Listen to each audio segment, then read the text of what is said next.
Assalamualaikum warahmatullahi wabarakatuh. Om Swastiastu, Namo Buddhaya, salam kebajikan. Sahabat-sahabat Tolang Sembilang yang saya hormati dimanapun juga berada, pada malam hari ini saya masih dalam proses perjalanan. Seperti yang saya sampaikan sebelumnya, ini sudah seperdua perjalanan jarak antara Makassar dengan kampung saya. Ada satu video yang sangat menarik yang menurut hemat saya penting untuk kita simak semua. Ini masih berkaitan dengan beberapa hari ini yang memang jagat maya dihebohkan oleh para kadrung, terutama para HTI yang keluar dari sarangnya, cuap-cuap semua pasca Nahdlatul Ulama mengeluarkan satu rekomendasi pada saat acara satu abad Nahdlatul Ulama yang dibacakan oleh Gus Mus soal penolakan terhadap khilafah. Oleh karena itu, salah satu perguruan tinggi di Sulawesi Selatan yaitu UNM melalui Akbar Faisal itu pihak rektorat mengundang Islah Bahrawi untuk berbicara di depan para mahasiswa di kampus UNM dan membongkar secara real asal usul daripada paham khilafah yang hari ini dijadikan akidah oleh para kaum khilafah HTI, sehingga siapapun yang tidak mengakui atau tidak mau menjalankan khilafah bagi mereka adalah orang yang kafir, orang yang keluar dari ajaran Islam. Itu penegasan kawan-kawan kita di HTI, itu penegasan orang-orang yang ada di HTI hari ini. Untuk lebih mempersingkat waktu, karena ini videonya panjang, mari kita langsung simak secara bersama-sama. Assalamualaikum warahmatullahi ta'ala wabarakatuh. Salam sejahtera buat kita semua. Allahumma salli ala Sayyidina Muhammad wa ala ali Sayyidina wa maulana Muhammad. Yang saya hormati Pak Rektor Prof. Hussein dan beserta seluruh sivitas akademika, jajaran rektor, dekan dan seterusnya. Yang saya hormati Bang Akbar Faisal, guru saya santrinya beliau, dan adik-adikku sekalian semua yang ada dalam ruangan majelis ini. Saya sebenarnya bukan Gus, tapi saya sering dipanggil Gus karena saya lebih identik ke kalangan Nahdien. Karena kalau Gus itu berarti anaknya kiai. Masalahnya yang kiai bukan bapak saya tapi kakek saya. Jadi ada lompatan. Bapak saya itu orang biasa, orang melarat. Saya lahir di sebuah desa terpencil yang baru sampai saya pindah ke Jakarta. Ketika kuliah di UNAS itu belum ada listrik di Madura dan belum ada air kemasan. Jadi saya waktu kecil itu memang belum kenal sepatu. Saya kenal sepatu itu SMP kelas 1, kenal celana panjang itu SMA kelas 1. Ketika saya nyantri, saya biasa sarungan. Setiap hari biasa sarungan. Tapi alhamdulillah kemudian banyak hal yang menuntun saya untuk pergi ke berbagai seluruh penjuru dunia, termasuk juga saya tinggal di Amerika selama 4,5 tahun. Saya juga pernah jadi gelandangan di New York gara-gara ternyata saya diberangkatkan oleh satu perusahaan ke Virginia, ke Fairfax, dan ternyata nama saya tidak ada di kampus itu. Sehingga saya akhirnya luntang-lantung dan saya jadi gelandangan di New York selama 7 bulan musim dingin, dan saya biasa makan makanan sisa di restoran di pintu belakang. Jadi apapun saya makan di situ, dan saya juga, ini mohon maaf mungkin agak sedikit risih tapi saya harus bercerita. Jadi karena saya itu mengharap sisa makanan dari restoran, yang saya makan itu termasuk baby pork rib demi hidup. Karena saya tidak punya saudara, tidak punya uang, tidak punya teman, tidak punya alat komunikasi ketika itu. Jadi apapun harus saya lakukan, dan saya hidup dari donasi gereja yang namanya St. Patrick di Manhattan. Itu setiap hari Minggu saya ngantri untuk roti dan uang $10 setiap minggu. Dan kemudian ketika saya terlunta-lunta, saya sempat ditolong oleh orang Indonesia. Kemudian saya pergi ke San Francisco, dan di San Francisco luntang-lantung lagi saya ditampung oleh YMCA, Young Movement Christian Association. Lagi-lagi lintas agama lagi. Saya ditampung tidur di asrama Kristen. Dari situ kemudian saya belajar bahwa apa yang saya pelajari di Jakarta ketika saya terpapar tentang negara ini harus dikuasai supaya bisa diislamkan semua satu negara ini menjadi luntur di situ.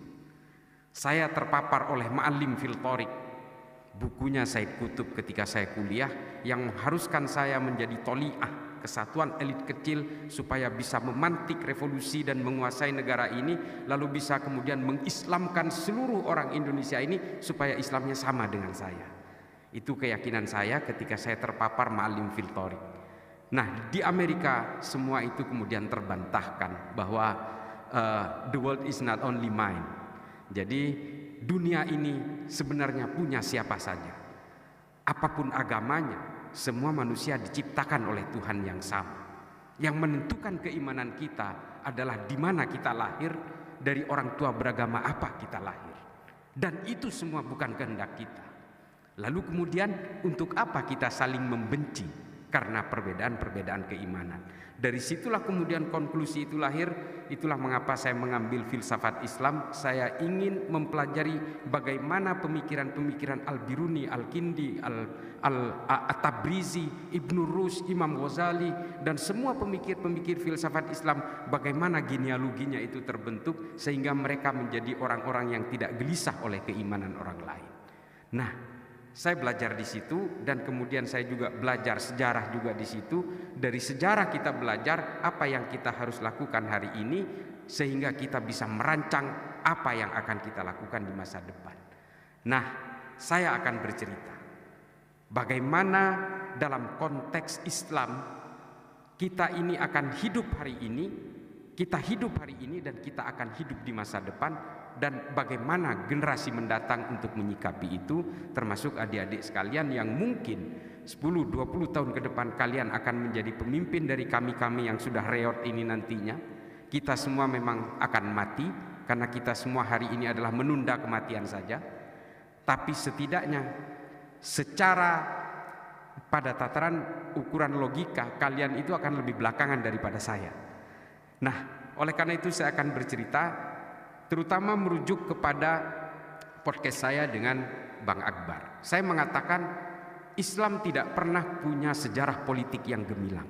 Mengapa saya berani mengatakan ini dan saya berani diserang untuk ini? Karena memang yang memporak-porandakan dunia Islam itu adalah politik.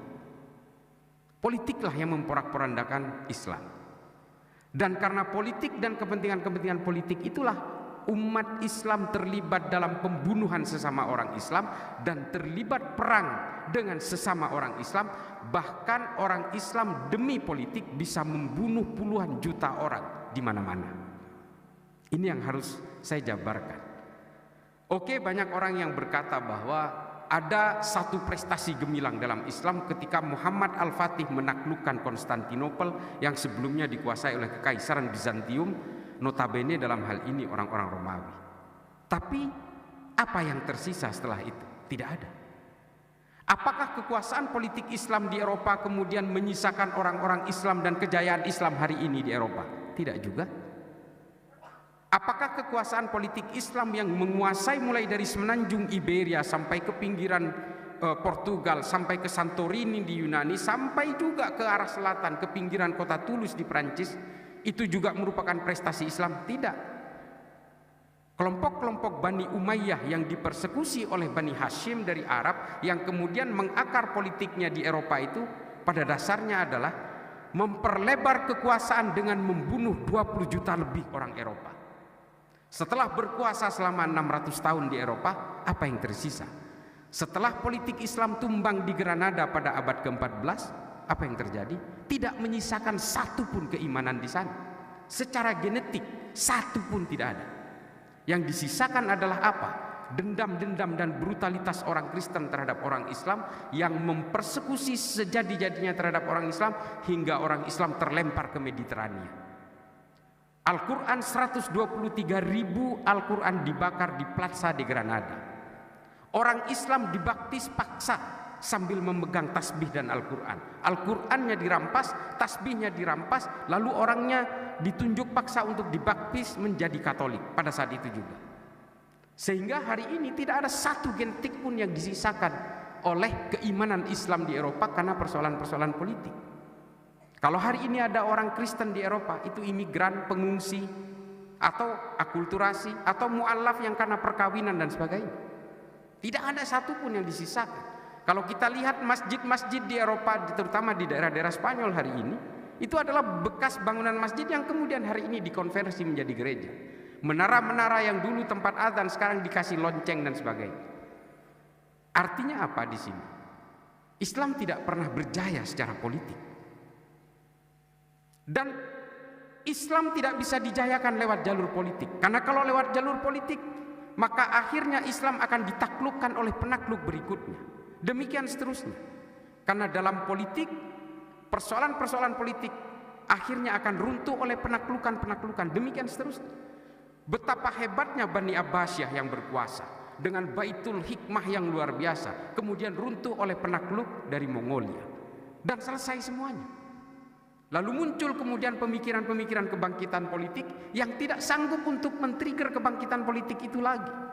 Yang akhirnya sanggup untuk membangkitkan politik Islam itu akhirnya tetap satu faktor saja, ilmu pengetahuan. Dengan ilmu pengetahuan Islam menjadi jaya, dia tidak terlibat dalam sektor-sektor wilayah, batas-batas negara dan sebagainya. Dia betul-betul no boundaries, borderless. Dan kemudian ilmu pengetahuan dalam Islam ini mengilhami ilmu pengetahuan dari seluruh dunia, dan kemudian Islam menjadi kontributor utama dalam peradaban manusia. Ini mungkin kita tidak pernah tahu karena kita tidak pernah baca sejarah. Bagaimana tulisannya Ibnu Khaldun dalam Al-Muqaddimah mengilhami John Locke, John Maynard, Adam Smith untuk merumuskan teori-teori ekonomi dan demokrasi modern hari ini. Tulisan-tulisan Abu Bakar Ahmad Ad-Dinawari dalam Al-Mujalasah wa Jahirul Ilmi mengilhami Jürgen Habermas untuk merumuskan teori Verfassungspatriotismus.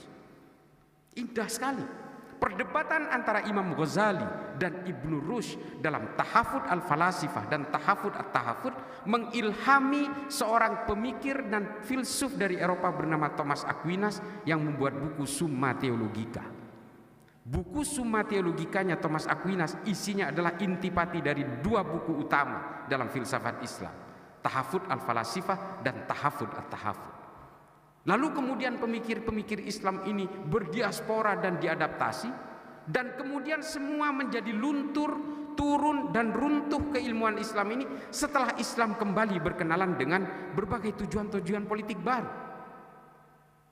Ini yang kemudian menjadi masalah. Setiap umat Islam ini bersentuhan dengan tujuan-tujuan politik, impian-impian politik. Pada akhirnya umat Islam berhadapan dengan apa yang kita sebut sebagai the dream of building the castle in the sky.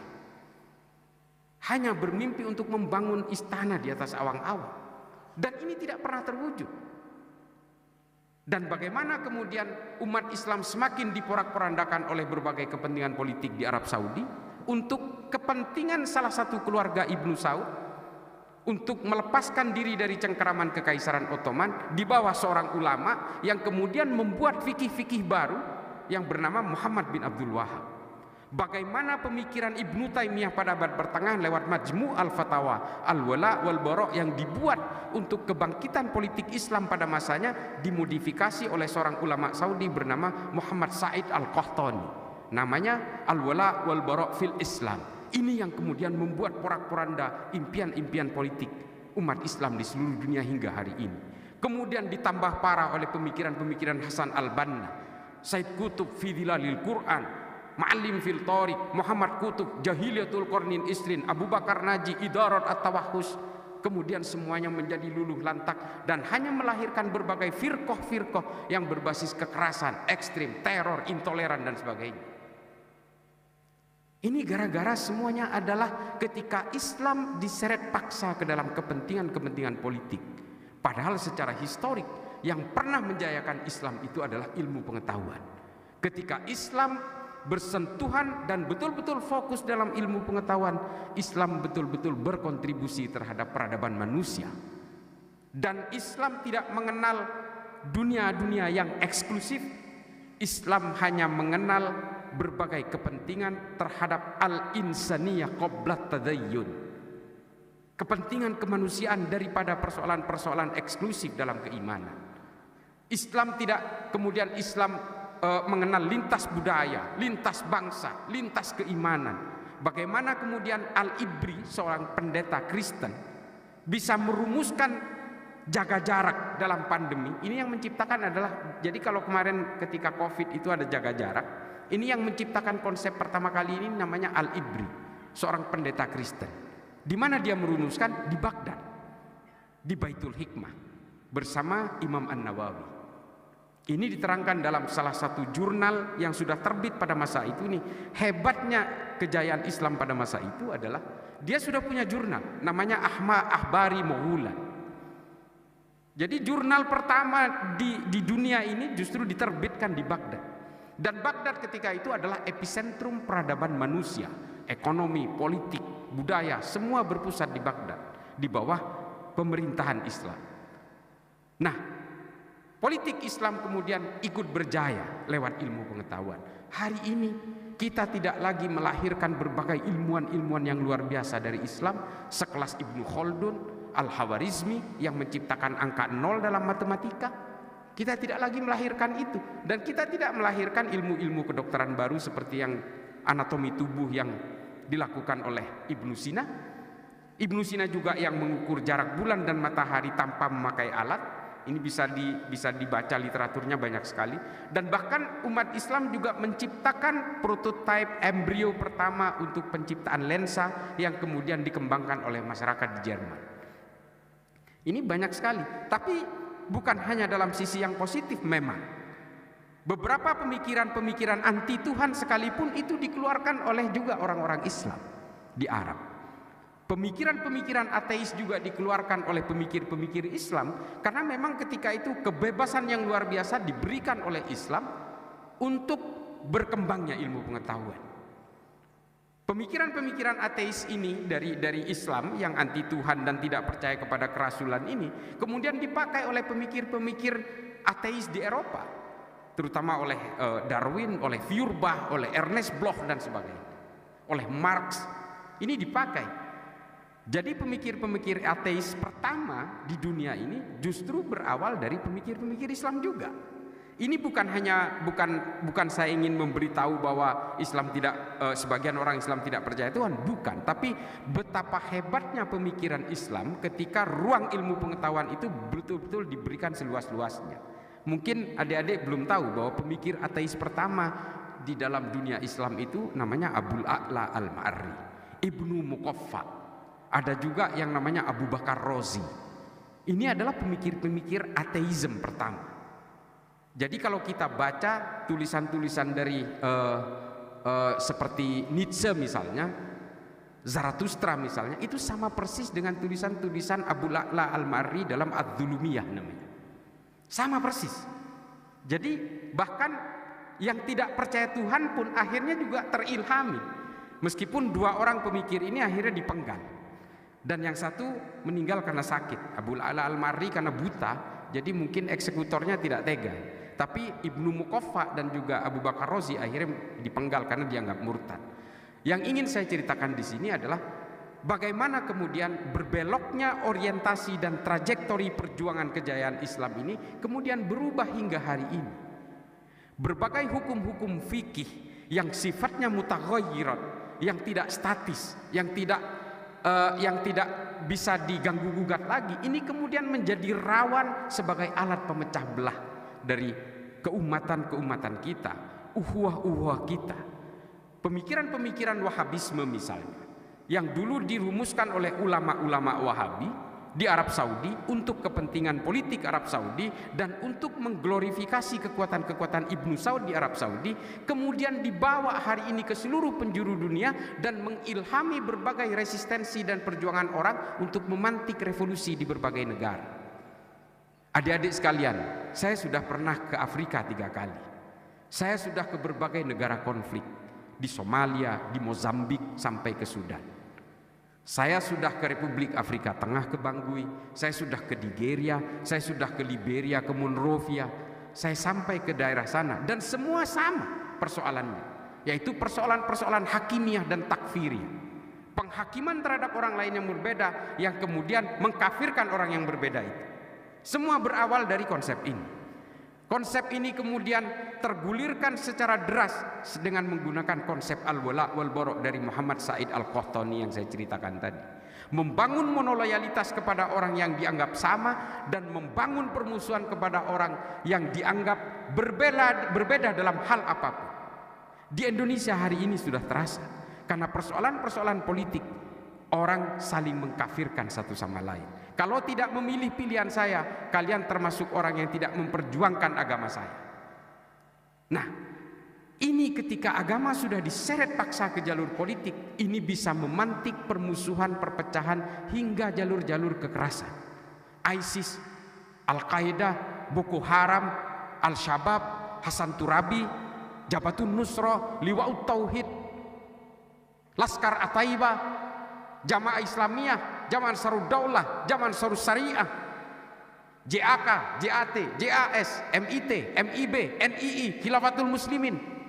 Ini semua adalah betul-betul harokah-harokah yang punya impian-impian politik yang pada akhirnya mengkafirkan kita semua, karena kita semua ini adalah berkhidmat kepada undang-undang buatan manusia dalam kacamata mereka.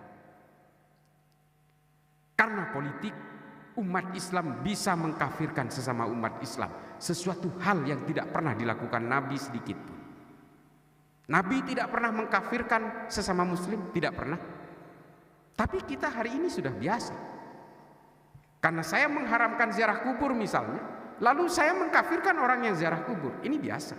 Karena saya maulidan, lalu orang lain yang mengharamkan maulidan akan mengkafirkan saya. Ini jamak terjadi. Dan ini kita seolah-olah ingin dibawa paksa ke abad pertengahan di situasi yang berbeda seperti ini, dengan menggunakan rujukan-rujukan fikih yang sudah berkembang di abad pertengahan, dan hari ini kita dipaksa untuk menggunakan itu dan kita mundur ke belakang. Orang-orang tidak pernah punya anggapan hari ini dan semuanya merasa paling otentik dan paling orisinil ajaran agamanya. Padahal ini konsep yang salah. Kalau kita menganggap bahwa ajaran agama kita yang paling orisinil dan paling otentik, ya jangan hidup hari ini. Jangan hidup hari ini. Hari ini 100% kehidupan kita kalau dilihat dari segi otentisitas sudah jauh dari zaman Nabi. 1000% bahkan. Ada dua hal dalam agama. Ada thawabit, ada mutaghayyirat. Yang mutaghayyirat ini tidak baku, bisa dirubah. Tafsirnya bisa dirubah. Saya sudah mengatakan di podcastnya Bang Akbar Faisal, riba positif haram. Al-Quran ini, Allahu ahallal bai'a wa harramar riba, jelas. Jelas. Tapi apakah bank itu masuk riba? Ini kan tafsir mutaghayyirat, bisa diperdebatkan. Pertanyaannya, kalau kita ngotot mengharamkan bank konvensional, kita semua hari ini menjadi orang munafik. Gedung ini tidak mungkin tidak melibatkan bank konvensional. Naik pesawat tidak mungkin. Naik haji tidak mungkin nggak naik pesawat. Dan pesawat itu semua menggunakan uang berbunga dicicilnya. Nyewa pun pakai uang berbunga, pakai bank. Makanya saya heran kadang-kadang ada satu ajaran yang mengharamkan orang kerja di bank, dia memilih berhenti, tapi kemudian jadi supir Grab. Ada Oppo, oh oke, berbunga. Akhirnya dia jualan habatus sauda. Dia pikir impor ekspornya habatus sauda dari Yaman itu tidak menggunakan bank. Ini anomali peradaban manusia yang kemudian menjebak kita karena kita betul-betul terhantui oleh otentisitas. Jangan salah, ada mutaghayyirat yang bisa dirubah. Dan Islam ini berkembang karena Islam ini dirancang untuk menjadi agama yang bisa merahmati seluruh alam semesta sampai hari kiamat. Kalau kita stagnan di abad pertengahan, sampai nggak kita ke hari kiamat menjadi rahmat? Nggak bisa. Apalagi Islam diglorifikasi sebagai bejana untuk kebencian, caci maki, kekerasan. Nggak sampai hari kiamat kita sudah tidak menjadi rahmat dan tidak akan laku. Islam tidak mempunyai daya tariknya. Orang masuk Islam karena ingin menikahi perempuan Islam yang cantik, bukan karena ketertarikan spiritual. Nah, adik-adikku sekalian, apa yang saya sampaikan ini adalah bahwa marilah jayakan agama kita ini lewat ilmu pengetahuan. Kalau lewat jalur politik, apalagi dengan mimpi-mimpi khilafah yang didengung-dengungkan oleh Hizbut Tahrir, oleh Ikhwanul Muslimin dan sebagainya, ini pada akhirnya akan membawa dekadensi terhadap dunia Islam sendiri. Karena impian-impian daulah khilafah Islamiyah inilah kemudian yang menciptakan firqah-firqah berbasis kekerasan, karena mereka ingin mewujudkan satu gerakan revolusi seperti yang ditulis oleh Said Qutb dalam Ma'lim fil Thariq. Perlu saya kasih gambaran kalau ada yang belum tahu tentang Ma'lim fil Thariq. Kenapa saya kemudian sadar bahwa saya ini betul-betul dibohongi oleh Ma'lim fil Thariqnya Said Qutb. Setelah saya baca bukunya Lenin, namanya L'état et la Révolution, State of Revolution. Ternyata Said Qutb membuat Ma'lim fil Thariq itu sama persis dengan State of Revolutionnya Lenin. Cuma yang ini versi Islam, ini versi komunis. Itu aja. Kalau di dalam Lenin itu istilahnya revolusi, kalau Said Qutb mengistilahkan dengan jihad. Kalau Lenin mengistilahkan sebagai vanguardism, avant-garde, kesatuan kecil sebagai motor pemantik revolusi, kalau di dalam Ma'lim fil Thariq disebut dengan toli'ah. Protokol-protokolnya sama, tahapan-tahapan marhalahnya sama, semuanya sama. Revolusi mental dan revolusi akhlak sama, dan penguasaan-penguasaan negara sama, tekniknya sama. Lalu saya kemudian berpikir, Said Qutb ini adalah politisi, bukan seorang ahli agama. Lalu saya pelajari juga fi Dhilalil Quran, bagaimana dia melencengkan terjemahan Al-Quran tentang Al-Maidah ayat 44, Al-Baqarah 29, Al-Baqarah 341 dan sebagainya. Saya kemudian berpikir, ini politisi ternyata. Dari situlah kemudian trajektori Islam berubah arah, dan hari ini kita betul-betul menjadi pion-pion mainan-mainan politik global. Operasi intelijen semua terjun ke Indonesia. Setelah mereka melewati Timur Tengah, Asia Selatan dan sebagainya, mereka memantik Abu Sayyaf, gerakan Thailand Selatan. Bagaimana konflik Tamil dan Sinhala dibuat oleh intelijen-intelijen Barat. Ini saya tidak tabu untuk mengatakan ini, karena Indonesia ini menjadi melting pot dari berbagai operasi intelijen dari seluruh dunia. Karena mereka tahu bahwa Indonesia ini punya natural resource yang luar biasa, sehingga Indonesia ini akan menjadi pertarungan berbagai proksi kepentingan global untuk di masa depan. Nah, adik-adik sekalian, kalian ini tidak gampang menjadi generasi muda, karena bagi kelompok-kelompok pengusung ideologi transnasional ini, kalian adalah investasi masa depan. Semua ideologi ingin menjaga supaya ideologinya tetap hidup, dan tumpuannya ada di kalian. Kalian adalah targetnya, kalian adalah sasarannya, dan kalian kampus-kampus seperti UNM, naudzubillah min dzalik, ini adalah jadi target-target sasaran mereka. Kalau di kampus-kampus hari ini banyak sekali gema pembebasan dan sebagainya, yang menyuarakan bahwa solusi dari semua persoalan politik, ekonomi dan sebagainya, budaya adalah khilafah. Kalau soal khilafah nggak usah kita bahas. Adik-adik tinggal baca aja cuitan saya di Twitter, Islah_Bahrawi. Di Instagram juga Islah_Bahrawi. Baca aja soal khilafah. Debatnya 6 hari 6 malam saya jabani. Saya ingin membuktikan bahwa khilafah itu bukan buatan Tuhan, itu buatan bangsa Romawi. Namanya Respublika Romana, yang kemudian di Islam dikenal dengan sistem syuro. Sistem al-mamlakah itu buatan bangsa Romawi juga, yang sudah dikenal sebelumnya dengan nama monarki absolutu. Dan kemudian ahlul halli wal aqdi yang dipakai oleh Bani Abbasiyah itu sudah dibuat oleh bangsa Romawi juga, namanya Concilium Plebis. Lalu kemudian oleh Hizbut Tahrir hari ini dikatakan ini buatan Tuhan, ini wajib. Persoalan yang paling mendasar yang dilakukan Hizbut Tahrir adalah ruang-ruang politik dianggap sebagai akidah, padahal ini fikih. Dan yang menganggap politik itu adalah akidah hanya kelompok Khawarij. Itulah mengapa mereka berani mengkafirkan Sayyidina Utsman dan kemudian dibunuh, berani mengkafirkan Sayyidina Ali kemudian dibunuh, berani mengkafirkan Sayyidina Hasan, Sayyidina Husain, dan berbagai perang yang diciptakan oleh mereka. Ketika politik dianggap sebagai akidah, maka yang terjadi adalah kekerasan, peperangan, saling membunuh satu sama lain tanpa peduli batas-batas keimanan sekalipun. Kelompok-kelompok teror yang ada di dunia hari ini, termasuk kelompok-kelompok teror yang ada di Indonesia hari ini, tahu mereka kita ini Islam semua, tapi kan Islam kita berbeda dengan mereka.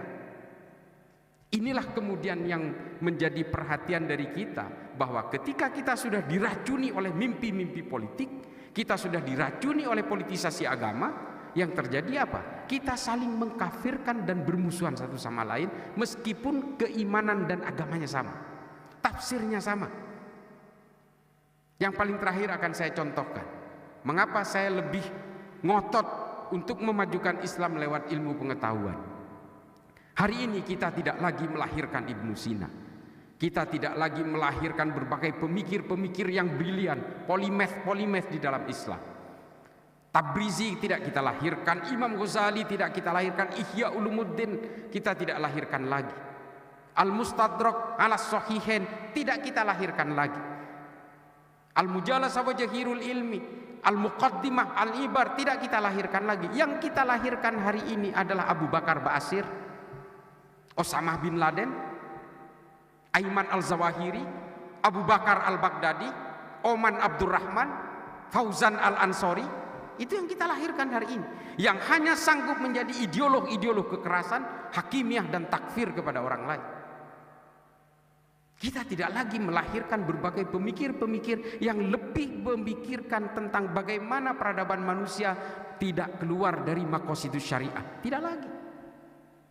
Yang kita pikirkan hari ini adalah bagaimana cara menguasai Indonesia, lalu seluruh orang Indonesia bisa kita kendalikan menjadi homogen semua. Ini adalah efek dari politisasi agama. Kita lalai dengan ilmu pengetahuan, sehingga apa? Kita masih sibuk dengan debat-debat soal fikih recehan. Elon Musk sudah mikirin soal Mars. Saya kemarin sempat bercanda ke Gus Yahya ketika acara 1 abad NU. Gus, ini kalau macet seperti ini, kayaknya 1 abad berikutnya ulang tahun NU itu bukan di Sidoarjo tapi di Mars, supaya nggak macet. Dan Yelal Waton itu ganti aja dengan Yelal Mars.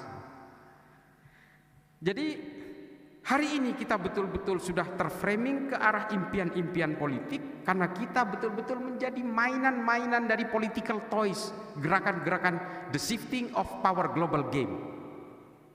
Kita betul-betul jadi mainan.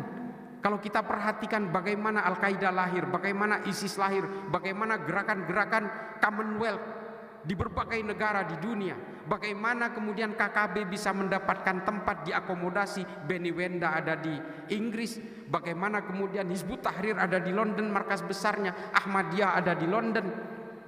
Ini kan seharusnya menjadi pertanyaan bagi kita, siapa yang bermain di belakang ini? Tapi kita tidak pernah sadar. Dan mengapa kita mudah sekali dibuat mainan oleh berbagai kepentingan global? Karena kita terlalu bodoh. Karena kita masih bisa dibuai dan bisa dihipnotis dengan mimpi-mimpi politik tadi. Andai kita bertumpu kepada ilmu pengetahuan seperti pada zaman abad pertengahan awal dulu, lain ceritanya. Kita justru bisa menjadi trajektori dunia. Dan kemudian Islam kembali kepada daya tariknya. Karena dengan ilmu pengetahuan, Islam kemudian betul-betul bertumpu kepada kemanusiaan dan kedamaian sesuai dengan fitrah lahirnya. Tidak mungkin agama ini diciptakan oleh Allah untuk supaya kita saling membenci satu sama lain. Sangat tidak mungkin. Setiap agama diturunkan Tuhan pasti supaya menertibkan manusia dan supaya manusia bisa menjunjung tinggi kedamaian. Betapa pedulinya Allah terhadap kedamaian di antara semua manusia, sehingga diturunkan nabi baru, agama baru, kitab suci baru. Demikian genealoginya secara terus-menerus. Ketika manusia lalai dalam kemanusiaan dan kedamaian, lalu kemudian Tuhan menurunkan agama baru, nabi baru, dan kitab suci baru. Demikian seterusnya hingga ke Nabi Muhammad dengan Al-Quran. Kalau kemudian kita merasa berislam hari ini, tapi kemudian kita masih gelisah oleh keimanan orang lain, kita masih membenci orang lain karena berbeda, berarti kita sudah melenceng dari fitrah kelahiran agama itu sendiri. Dan inilah tafsir yang menyimpang itu. Islamnya benar, sudah benar sesuai fitrah lahir. Tafsirnya yang dibuat menyimpang dan menipu kita semua hari ini. Saya kira begitu. Mudah-mudahan kita bisa lanjut ke dalam diskusi nantinya. Mudah-mudahan ini bisa menjadi manfaat bagi saya pribadi yang fakir ilmu ini. Akhiran, ihdinas siratal mustaqim, wallahul muwaffiq ila aqwamit thoriq. Assalamualaikum warahmatullahi taala. Oke, saya kira itulah paparan Gus Islah Bahrawi, sangat jelas, terang bagi kita semua bahwa ternyata khilafah itu adalah buatan Romawi yang hari ini menjadi nyanyian para kadrun HTI. Terima kasih atas sahabat-sahabat semua yang telah menonton sampai habis. Wallahul muwaffiq ila aqwamit thoriq. Wassalamualaikum warahmatullahi wabarakatuh.